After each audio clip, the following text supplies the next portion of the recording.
السلام علیکم ورحمۃ اللہ وبرکاتہ۔ محترم ناظرین، نورانی قاعدے کی ایک نئی کلاس کے ساتھ آپ کی خدمت میں حاضر ہے۔ گزشتہ کل ہم نے زبر کو کس وقت کھینچا جاتا ہے اس سے متعلق پڑھا تھا، اور یاد رکھیے ہم اس بات کو بار بار دہرا رہے ہیں کہ قرآن کریم سیکھنے کے لیے نورانی قاعدے کا بیسیکلی جاننا بہت ضروری ہے، اور جو اس کو جتنی توجہ کے ساتھ اور انہماک کے ساتھ پڑھے گا اور بار بار اس کو سنے گا، انشاءاللہ بہت جلد اس کا فائدہ وہ محسوس کرے گا اور قرآن کریم بھی اس کا درست ہوتا چلا جائے گا۔ اور یہ کلاس بچوں کے لیے، بوڑھوں کے لیے، بڑوں کے لیے، مرد کے لیے، خواتین کے لیے، سب کے لیے یکساں مفید ہے۔ تو ہماری درخواست ہے کہ اس کلاس کو دوسرے گروپ میں بھی شیئر کریں اور زیادہ سے زیادہ لوگوں تک اس کو پہنچائیں، تاکہ روزانہ آنے والا سبق جو ہے وہ دیکھے اور اپنے قرآن کی اصلاح کرے۔ تو کل ہم نے پڑھا تھا کہ زبر کو کس وقت کھینچا جائے گا۔ ہم نے اس سے پہلے فارمولہ پڑھا تھا کہ زبر زیر پیش کو بالکل نہیں کھینچنا ہے، جس حرف پر زبر ہوگا اس کو جلدی ادا کرنا ہے، لیکن زبر کو کب کھینچا جائے گا اس کے متعلق ہم نے پڑھا تھا کہ اگر جو ہے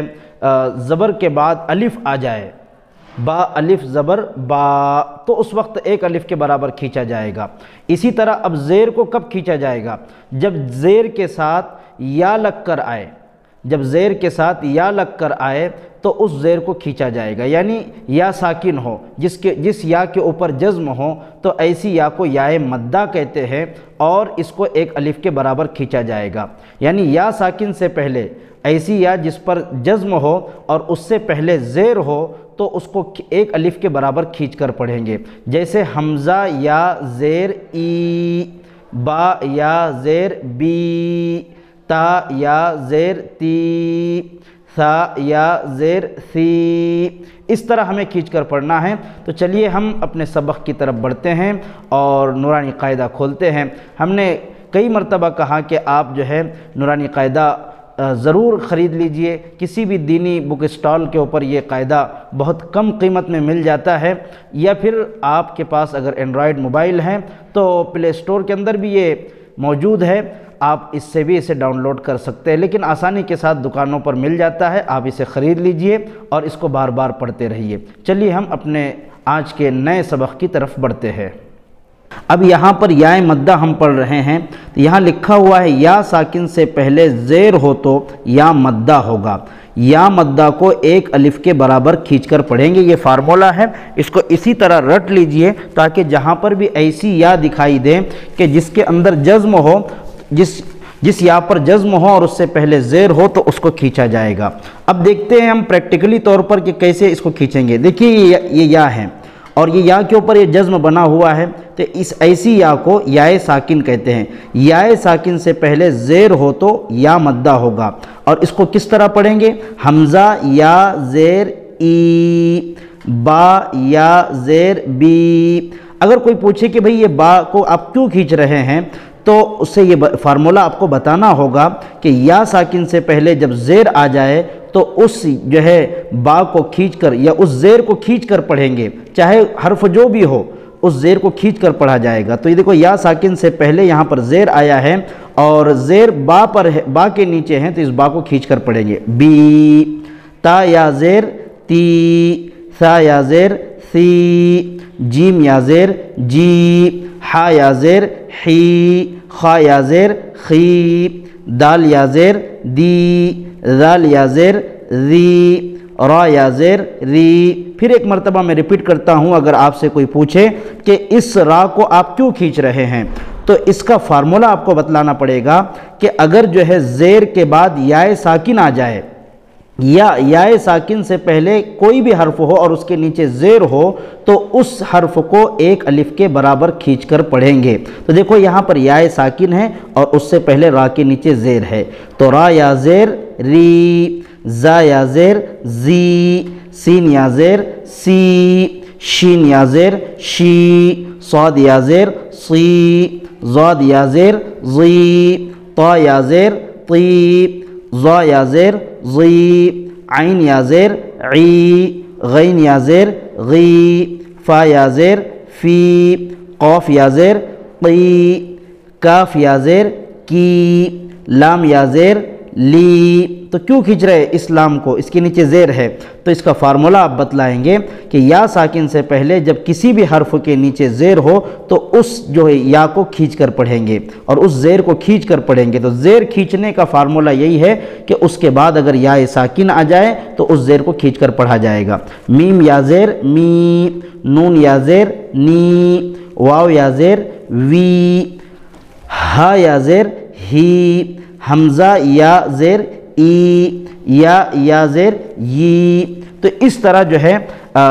یا زیر کو کھینچ کر پڑھیں گے۔ جب جو ہے زیر کے بعد یا ساکن ہو تو اس کو کھینچ کر پڑھا جائے گا، یا ساکن سے پہلے کسی حرف کے نیچے زیر ہو تو اس کو ایک الف کے برابر کھینچ کر پڑھا جائے گا۔ اب دیکھیے آگے جو دیا ہوا ہے یہاں پر مشق ہے، تو آپ دیکھ سکتے دال یا زیر دی۔ تب ہم سے پوچھا جائے گا کہ بھئی اس دال کو آپ کیوں کھینچ رہے ہیں؟ تو اس زیر کو کھینچنے کی وجہ یہ ہے کہ اس کے بعد میں یا آئی ہوئی ہے اور وہ یا ساکن ہے، تو یا ساکن سے پہلے اگر کسی حرف کے نیچے زیر ہو تو اس کو ایک الف کے برابر کھینچا جائے گا۔ نون یا زیر نی، دی نی، فا یا زیر فی، ہے نا، اس کو کھینچ کر پڑھیں گے۔ اور اسی طرح ہا زیر ہی، فی ہی، دیکھو یہ صرف زیر کی حرکت ہے، تو زیر کی حرکت کو جلدی پڑھا جاتا ہے، اس کے جو ہے بعد میں کوئی یا نہیں ہے، اس وجہ سے یہ صرف حرکت ہے، اس کو کھینچنا نہیں ہے۔ حمزہ زبر حمزہ کے اوپر صرف زبر کی حرکت ہے۔ ہم نے کیا پڑھا تھا؟ زبر کو کھینچنا ہو تو اس جو ہے حمزہ کے ساتھ الف لگ کر آئے، یہاں الف نہیں ہے تو اس کو نہیں کھینچیں گے۔ حمزہ زبر زبر کی حرکت کو جلدی پڑھے، تھوڑا بھی نہ کھینچے۔ تو حمزہ زبر را زیر ری، یہاں پر بھی را کے نیچے زیر ہے، اس کو بھی کھینچنا نہیں ہے کیونکہ اس کے بعد میں جو ہے یا نہیں آئی ہوئی ہے اور یا ساکن نہیں موجود ہے، یا زیر کو کھینچنے کے لیے یا ساکن کا ہونا ضروری ہے، تو یہاں پر یا ساکن نہیں ہے تو اس زیر کی حرکت کو بھی نہیں کھینچا جائے گا۔ حمزہ زبر را زیر ری اری، نون یا زیر نی، دیکھو اس نون کو کھینچا جا رہا ہے، اس کے نیچے زیر ہے، اور کیوں کھینچا جا رہا ہے؟ کیونکہ اس کے بعد یا لگ کر آئی ہوئی ہے، اس نون کے ساتھ یا مل کر آئی ہے اور وہ یا ساکن ہے، تو اور فارمولہ یہ ہے کہ یا ساکن سے پہلے زیر ہو تو یا مدہ ہوگا، اس کو ایک الف کے برابر کھینچ کر پڑھیں گے۔ تو نی اری نی، کاف زیر کی، تا الف زبر تا، تو دیکھو یہاں زبر کو کھینچ رہے ہیں، زبر کو کھینچنے کی وجہ یہ ہے کہ یہ الف کے ساتھ لگ کر آیا ہے، تو جو ہے تا الف زبر تا، ہے نا، کتاب، با یا زیر بی، کتابی، اجیبو، حمزہ پیش او، اس پیش کو بھی نہیں کھینچا جا رہا ہے۔ جیم یا زیر جی، دیکھو اس زیر کو کھینچا جا رہا ہے اس وجہ سے کہ اس کے بعد یا ساکن یہاں پر آیا ہوا ہے۔ با پیش بو، اجیبو، یواری، دیکھو یا کو کھینچا نہیں جا رہا، یو، یا پیش یو، واو الف زبر وا، زبر کو کھینچنے کا فارمولہ یہ ہے کہ زبر کے بعد جس حرف پر بھی زبر ہو اس سے الف لگ کر آیا، دیکھو یہاں الف لگ کر آیا ہے، تو واو الف زبر وا، یہاں الف مدہ ہو رہا ہے، اس کو ایک الف کے برابر کھینچنا ہے۔ یوا، را یا زیر ری، یواری، اس را کو کیوں کھینچ رہے؟ اس لیے کہ یہ را کے نیچے جو زیر ہے وہ یا کے ساتھ آیا ہے، اور جب زیر یا کے ساتھ آئے تو اس کو ایک الف کے برابر کھینچیں گے۔ مفاتیح، میم زبر م، فا الف زبر فا، اس زبر کو کیوں کھینچ رہے؟ اس کے ساتھ الف لگ کر آیا، یا الف مدہ ہے۔ تا یا زیر تی، اس تا کو کیوں کھینچ رہے ہیں؟ اس لیے کہ اس تا کے نیچے زیر ہے اور اس زیر یا کے ساتھ مل کر آیا ہے تو یا مدہ ہو رہا ہے۔ مفاتی، ہا پیش ہو، مفاتیح، رازقین، را الف زبر را، زا زیر زی، رازی، قاف یا زیر قی، رازقی، نون زبر ن، رازقین، عبادی، عین زبر ع، با الف زبر با، عبا، دال یا زیر دی، عبادی، عذابی، عین زبر ا، ذال الف زبر ذا، عذا، با یا زیر بی، عذابی، تماثیل، تا زبر ت، میم الف زبر ما، تما، ثا یا زیر سی، تماثی، لام پیش لو، تماثیل، مقادیر، میم زبر م، قاف الف زبر قا، مقا،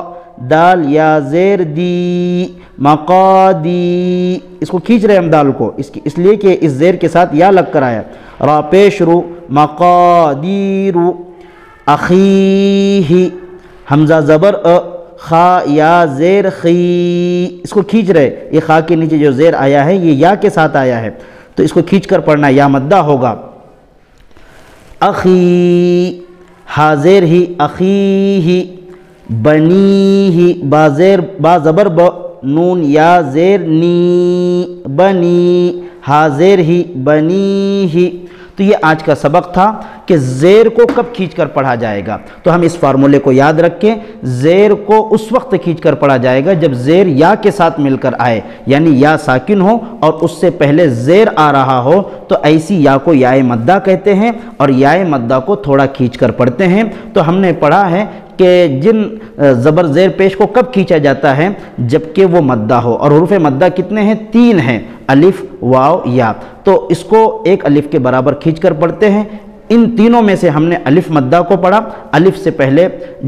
ہم کوئی کسی حرف سے پہلے الف لگ کر آئے اور الف سے پہلے زبر ہو تو الف مدہ ہوگا، یا سے پہلے زیر ہو یعنی یا ساکنہ سے پہلے زیر ہو تو یا مدہ ہوگا۔ کل آئندہ ہم انشاءاللہ پیش سے متعلق یعنی پیش کو کب کھینچ کر پڑھنا ہے اور اسے کیا کہا جاتا ہے وہ آئندہ سبق میں پڑھیں گے۔ امید ہے کہ یہ سبق آپ کو سمجھ آیا ہوگا، آپ خود بھی بار بار سنیے اور دوسروں تک بھی اس سبق کو شیئر کرتے رہیں۔ جزاک اللہ، والسلام علیکم ورحمۃ اللہ وبرکاتہ۔